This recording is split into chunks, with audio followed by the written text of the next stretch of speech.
Bienvenue, mesdames et messieurs, à la chronique politique. Nous sommes avec notre consultant politique Agapit Napoléon Maforican. Bonsoir à vous. Bonsoir Romuald, bonsoir à tous les téléspectateurs. Voilà, nous avons quelques sujets à soumettre, bien évidemment, à votre analyse. Le premier sujet, c'est bien Adrien Mbegui, le président du Parti du Renouveau démocratique, qui s'est réinscrit justement au barreau du Bénin, Agapit Napoléon Maforican, après donc ce long parcours politique. Adrien Mbegui voudrait renouer avec sa vie professionnelle. Une bonne nouvelle? Il ne m'appartient pas d'apprécier c'est bon, c'est mauvais. Bon, vous l'avez dit, c'est réinscrit. C'est-à-dire qu'il s'était inscrit avant. Au moment où il quittait le pays en 74-75, au moment où il quittait, est-ce qu'il était déjà au barreau? J'ai lu son livre, je dois l'avouer, il y a que je ne me suis pas gardé encore s'il était avocat au moment où il partait. Toujours est-il que depuis son retour au pays en 89, il a embrassé la carrière politique directement.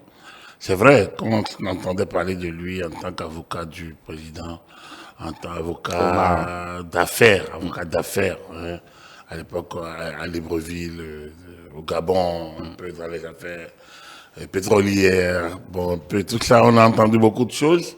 Lui-même a eu l'occasion de s'exprimer un peu sur sa vie à l'extérieur du pays. Bref, là maintenant, il s'inscrit au barreau du Bénin, c'est pour être avocat à 78, 79 ans. 80 ans, presque. Voilà. Bientôt tapante. Bientôt tapante, j'avoue quand même que c'est plutôt... C'est une surprise pour vous? C'est plutôt... Non, est-ce qu'il y a à être surpris? Non, il en a le droit, il en a le niveau. Il a été très jeune, comme lui-même a dit.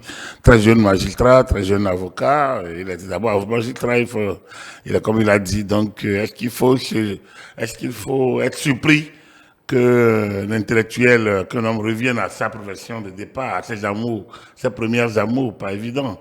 Donc, voilà, on constate. Et puis bon, mais ce 10 ans, c'est quand même la fin d'une vie.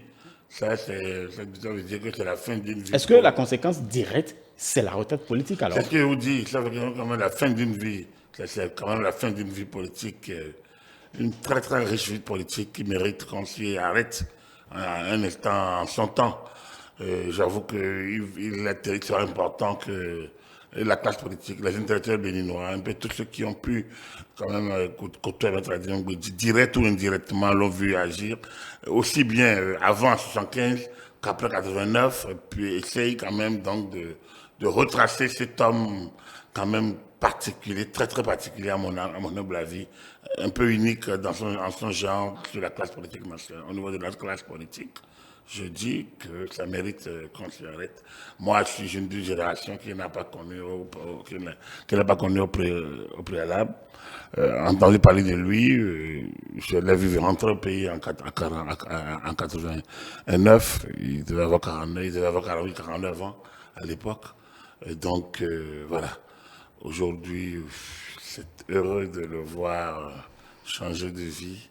Ça fait quelque chose, sans doute, de voir tout ce chemin parcouru et de le voir retourner à ses premiers amours, à une profession. Parce qu'il a expliqué pourquoi il a laissé la magistrature pour aller à l'avocat.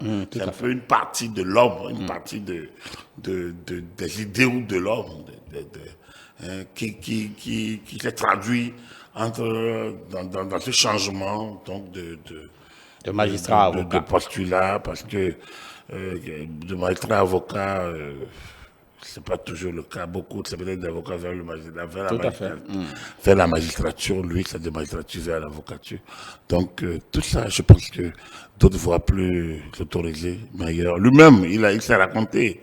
Lui-même s'est raconté, mais c'est intéressant que d'autres voix puissent parler de lui et de faire connaître un peu plus cet homme que je dis très particulier en son genre au niveau de notre classe politique nationale. Très bien. Son inscription ou sa réinscription au barreau du Bénin, ce n'est pas forcément pour être dans les prétoires, Agapit Napoléon Maforican dans les tribunaux. Certainement que pour ouvrir un cabinet et laisser la main aux jeunes d'aller défendre des clients. Ah non, là maintenant vous rentrez un peu dans ce fonctionnement, il est libre. Pourquoi pas? Vous voyez Robert Dessous, à plus de 80 ans, Robert Dessous va toujours plaider. Donc, Adrien Gouedji est un grand rhétoricien, c'est un homme au verbe facile. Au verbe facile, c'est un homme de procédure. Quand vous l'écoutez, vous sentez que c'est quelqu'un qui se connaît en matière de procédure. Donc, oui, moi, mon souhait, plutôt, C'est de le voir dans le ma répertoire. curiosité, un jour, c'est de le voir comme sur une affaire et l'écouter. Pourquoi pas, voilà. Donc, c'est peut-être un rêve qui n'aura peut-être jamais qui ne connaîtra jamais sa réalisation. Mais bon, donc je suis pas là pour voir s'il va laisser les genoux, s'il lui-même ira. Moi, je souhaite que lui-même il y aille, qu'on le reçoive, enfin, qu'on le suive un jour, pourquoi pas. Il offrirait ainsi une belle occasion à la jeunesse, donc d'apprécier aussi, surtout aux jeunes de cette profession d'avocat, d'apprécier aussi ses talents d'homme de droit, notamment donc de défenseur des causes nobles, de défenseur de la liberté, de défenseur de la veuve et de l'orphelin. Très bien. Voilà. Merci beaucoup à vous, Agapit Napoléon Mafoy. Quand la liste électorale informatisée est au cœur des débats, vous savez que nous sommes à quelques mois donc, des législatives du 8 janvier 2023. Et puis, il y a toujours cette réticence au niveau de certains partis politiques par rapport à cette liste électorale informatisée qui est confiée à l'ANIP. L'ANIP qui, selon certains, se trouve être une structure qui n'est pas autonome, Agapit Napoléon Mafoy. Et ça pose problème pour certains. Je pense que ce débat devient un peu redondant. C'est manquer à une structure administrative que de dire qu'elle n'est pas autonome. Je pense qu'elle n'a pas à l'être. C'est une structure de l'État. Point. Les autres jugements sont des jugements de valeur. Elle doit être autonome. C'est quoi autonome? Pour être loin de toute manipulation. Quand vous contrôlez le fichier électoral, vous contrôlez tout. Ça veut dire que les papiers administratifs ne font pas foi, pourtant tout le monde court pour aller les prendre. Si elles ne sont pas assis, vous n'êtes pas assis, ils ne sont pas autonomes. Si ils ne font pas foi, pourquoi on va les prendre? Pourquoi les gens vont faire le passeport? Ça veut dire que est-ce que le passeport fait foi? Est-ce que les pièces administratives qui vont aller chercher, les quitus fiscaux, les quitus fiscales, tous les papiers administratifs qui vont aller prendre, est-ce qu'ils ont foi? S'ils ont foi, ça veut dire que ceux qui travaillent là-bas font leur travail et donc on les laisse travailler. Voilà. Ce n'est pas le même contexte, Agapit. Il n'y a pas de contexte, il y a que les gens s'embrouillent.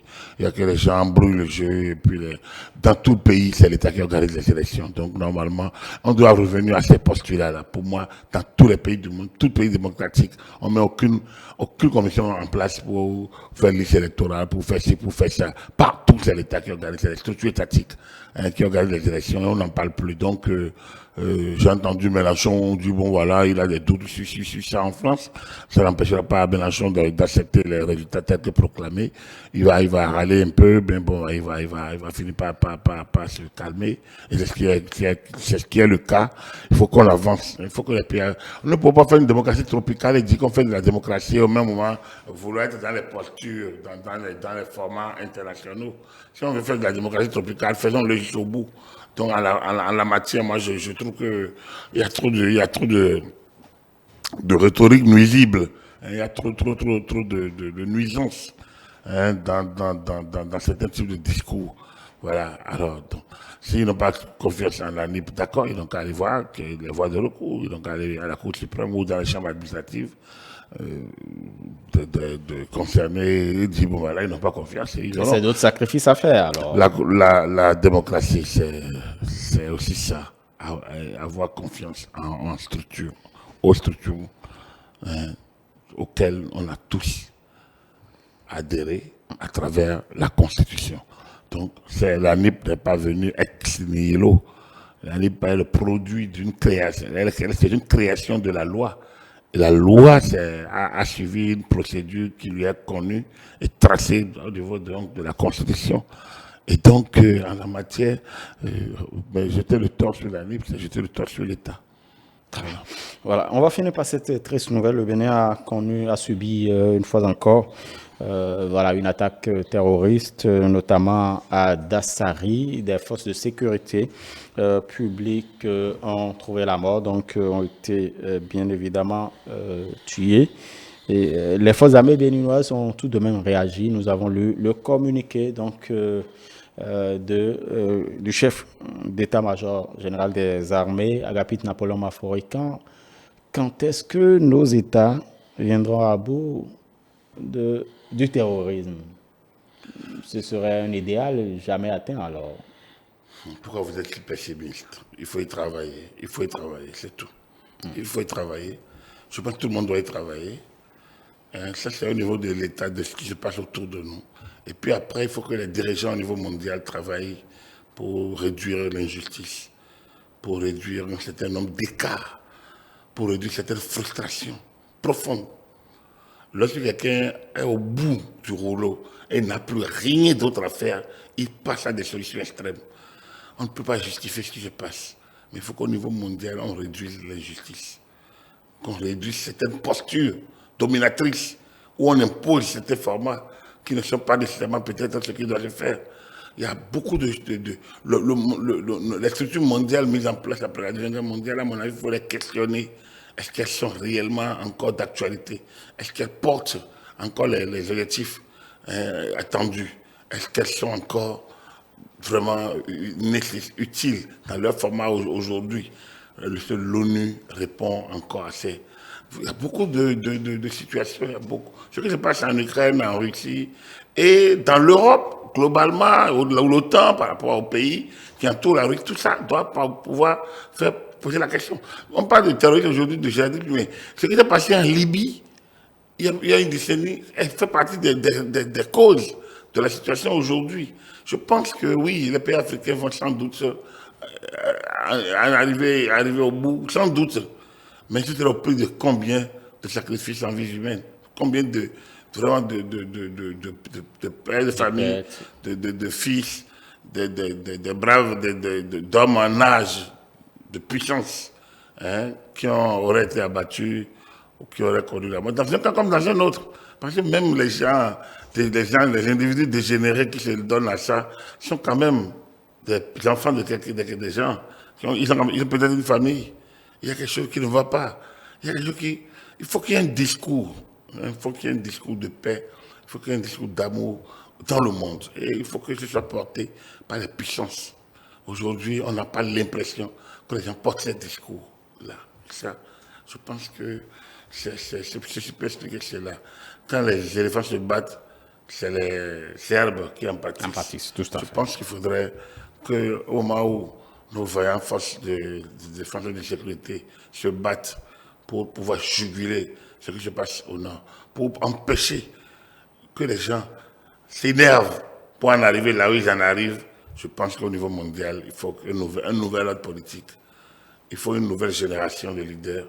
On en a au Bénin, mais on n'en a pas encore réellement dans le monde entier. Il faudrait peut-être qu'on puisse en avoir pour que le monde puisse mieux se porter. Très bien. Merci beaucoup à vous, Agapit Napoléon Mafory.